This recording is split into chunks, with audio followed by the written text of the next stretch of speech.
the educational system of our country, it is known to all of us. It is already available in the different literature, different documents, different media, and we have more or less all of we have gone through the reports of the different uh, academician, different media persons regarding the implications of NEP 2020. Uh, Now, should it, why this 2020, NEP 2020? We have one thing is mentioned here, Raster Neman, national construction. Why Raster Neman? What is a national construction? Why we want to have national construction? And how this NEP 2020 will be helpful for national construction? What is the, points, what are the focal points of this national construction? And what is the need of this national construction? Whether our nation is not constructed or it is necessary to be reconstructed on the basis of our education system. All of it know education is the backbone of the nation, and education, the role of education in the national development is well known to every one of us. It is already well established how education has been playing important role in national development. And different parameters of national development, these are education, economic development, all these things are, of course, responsible. So now NEP 2020, now we have to go back to the main visions, main philosophy of NEP 2020. Why this NEP 2020? What it want to bring changes? So before NEP 2020, all of we know that we have different education policies. It was in 1986 we have a policy of education. It was again revised in 1992. Then in 1968 we have a first education policy of India after independence. We have the first national education policy in India in 1968. Then after 1986 we have another policy which was revised in 1992. Many of the provisions of even NEP 1986 and 1992 is yet to be implemented. I think less than 50% of the provisions of NEP 1986 have been implemented properly, the right way till today. And 1986 policy, we have already completed more than 34 years of this policy. And for a long time, we don't have any education policy, but whole the national scenario, national situation, including the global situation, have been totally changed. It is because of the wave of globalization, economic liberalization, internationalization. So because of certain such type of many factors have totally changed the social life of the globe. And with this changing situation of the globe, we need to change our our philosophy, our style, our value system also. But unfortunately, educational policies, there have been no changes in the educational system, educational policies for a long time of 34 to 35 years. When our whole global situation have been changed, but our education has not been changed. Actually, the system of education, our present educational structure, everything are the result of 1968 policy, the first education policy which was launched in 1968. So everything, even our curriculum framework, our educational structure, including school education and higher education, everything are on the line of 1968 education policy. Because in 1986 policy, no major changes were suggested so far educational structure is concerned. In 1986 education policy, certain provisions have been made, of course. New provisions have been made, but in that policy, 1986 policy, including 1992 revision of the policy, did not suggest any structural changes of our education system. So since 1968, we are in the same educational structure, same educational pattern, same curriculum system.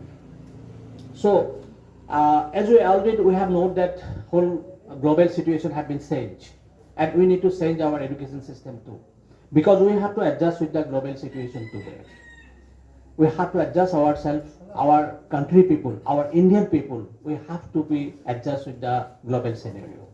Therefore, we have to uh, launch a new education system, new education policy, which will be able to equip our Indian people, Indian citizens, to be fit for this century, new century, 21st century. So it is therefore when Bharatiya Janata Party in 2014 during the parliament election, they have promised in their election manifesto that if BJP can form their government, their first attempt will be to change the education system, and these changes will be brought by launching a new national education policy.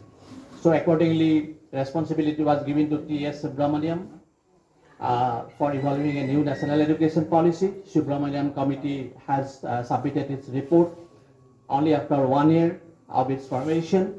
And on the basis of the Subramaniam committee, TSR Subramaniam committee, the government of India has formulated a draft committee for national education policy under chairmanship of K. Kasturirangan. So all these things we know. This background is known to all of us. Then actually after when the Kasturirangan committee has submitted its draft, we have seen the report. It is a very long report, 477 pages report. It is a huge report, and a very beautiful report. And the report has tasked every branches, every aspect of education. There is hardly any issues, any branches of education which is not touched by Kasturirangan committee report. It is no doubt, it is a beautiful report. Even though there are so many controversial points are there. And it is natural that there will be many points which will be positive, which will be negative. So therefore, there has been some opposition also. Many people, I know that one organization like Save Education Society, they are protesting against the national education policy. So many people even in Delhi also, they have protested national education policy, while many of the people, I think majority of the people, they have appreciated the national education policy. No doubt the policy is very beautiful policy, very good policy, although there may be certain drawbacks, certain demerits must be of course there. But actually what is the basic philosophy of this national education policy?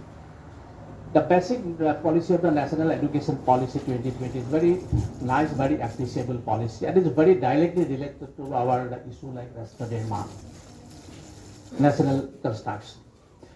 Because we know that our education system, actually this modern education system, this is the contribution of foreign ruler British. Long back when British started their empire in this country, they have started a new education system in the pattern of the British system, and many of the provisions in our education system, like the discipline-specific curriculum, more formalization of education institutions, governance system, everything. These are the contribution of British, no doubt. But we, India, our country, we have a rich educational heritage. This is known to all of us. We have a rich educational heritage.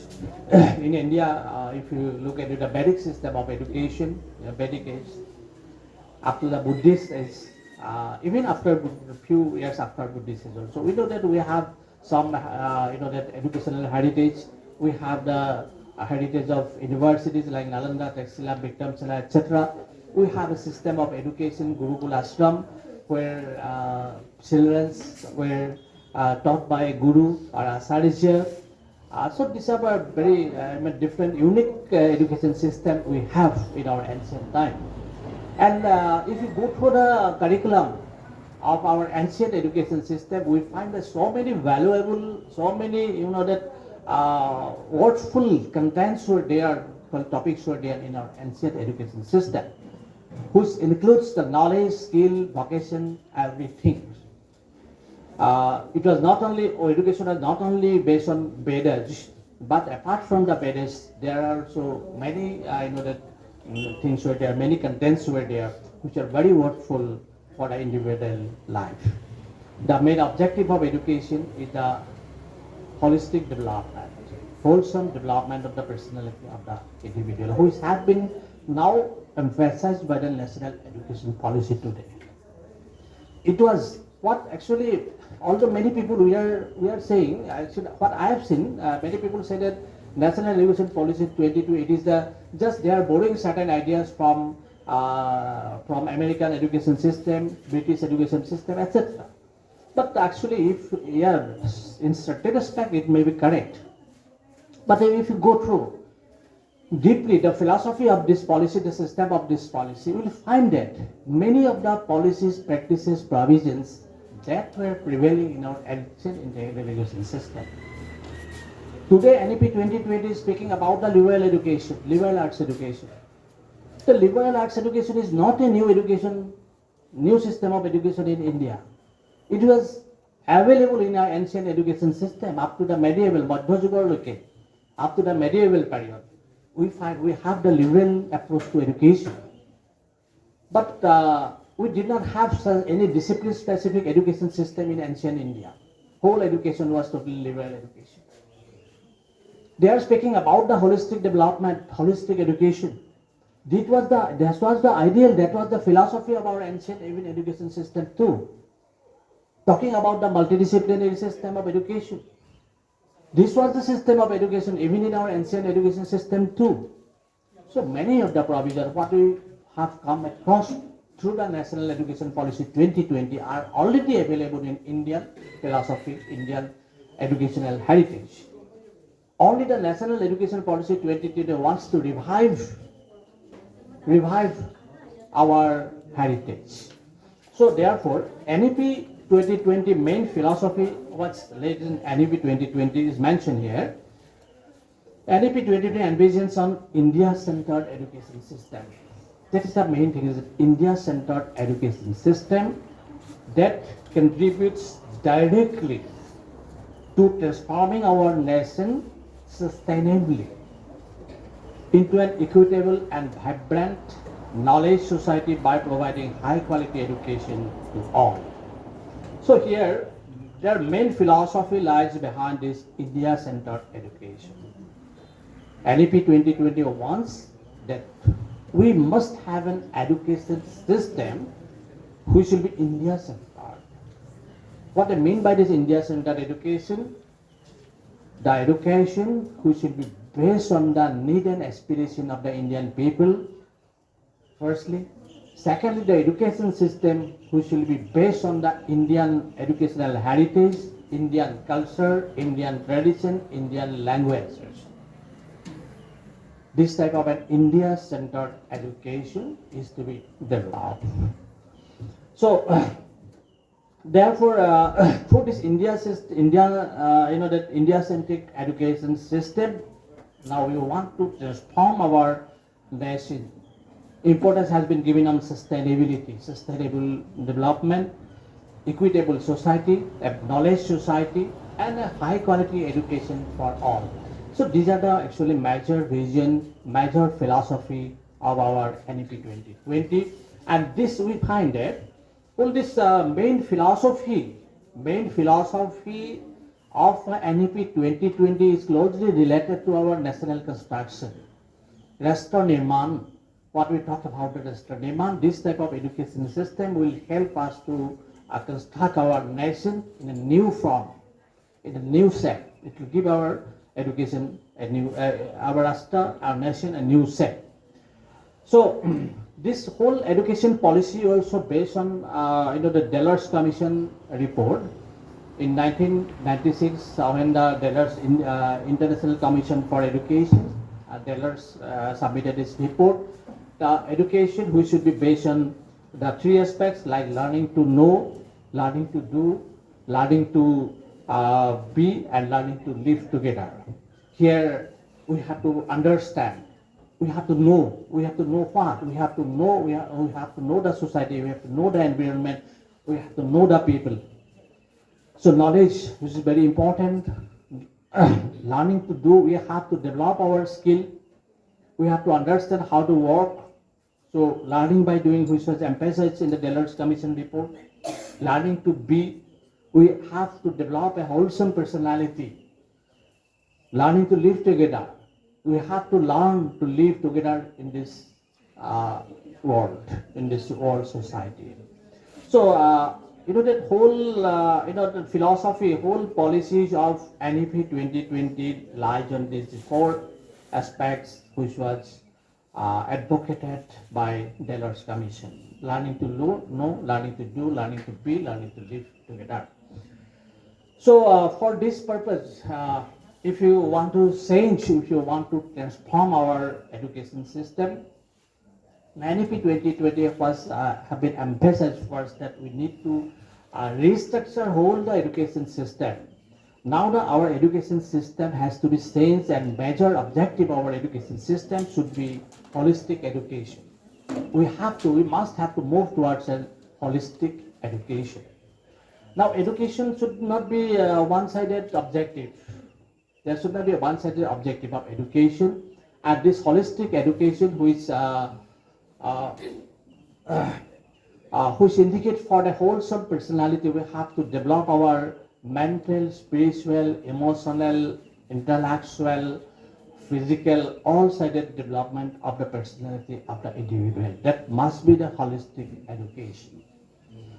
So now, yes, for the holistic education, even many of the, that our Indian leaders, national leaders have advocated for holistic education. When Mahatma Gandhi told, by education, I mean all rounding at the base of the child, his body, mind and spirit. So body, mind and spirit. Physical development, mental development, spiritual development, all have been emphasized by Mahatma Gandhi. Similarly, Swami Vivekananda advocated for such type of holistic education. Man-making, education should aim at man-making. Rabindranath Tagore wanted for a holistic development. Even Dr. Sarvapalli Radhakrishnan Commission's report in 1948 have also mentioned this idea of like holistic education or holistic development. But unfortunately, although earlier many education commissions have suggested for holistic education, many educationists advocated for holistic education, but our education is yet to be achieve the dream for holistic education or holistic development of the individual. So NEP 2020 has emphasized for holistic education. One thing here we must have to remember that what I feel that many of the suggestions and provisions which have been made by National Education Policy 2020 not so much new suggestions. Already these suggestions are already there in the different educational policies and reports of different educationists from time to time. Even what holistic education is also not a new concept which has been given by NEP 2020. It is already in discussion regarding holistic education, but we are yet to implement, we are yet to make our education system towards holistic development of the individual. Now it is a very good and appreciable thing that NEP 2020 has again emphasized for holistic development, and our education system should be restructured. Curriculum should be restructured so that we can, our whole curriculum may be holistic in nature. Our development will be holistic in nature. So therefore, NEP 2020, if they have made this provision that if you want to have a holistic education, so how to receive this holistic education? It can be possible only through a liberal approach to education. It may be possible only through a multidisciplinary approach to education. So talking about this liberal education, liberal art education. So actually our education system, what we have at present, we are practicing at present, is definitely a discipline-centric education.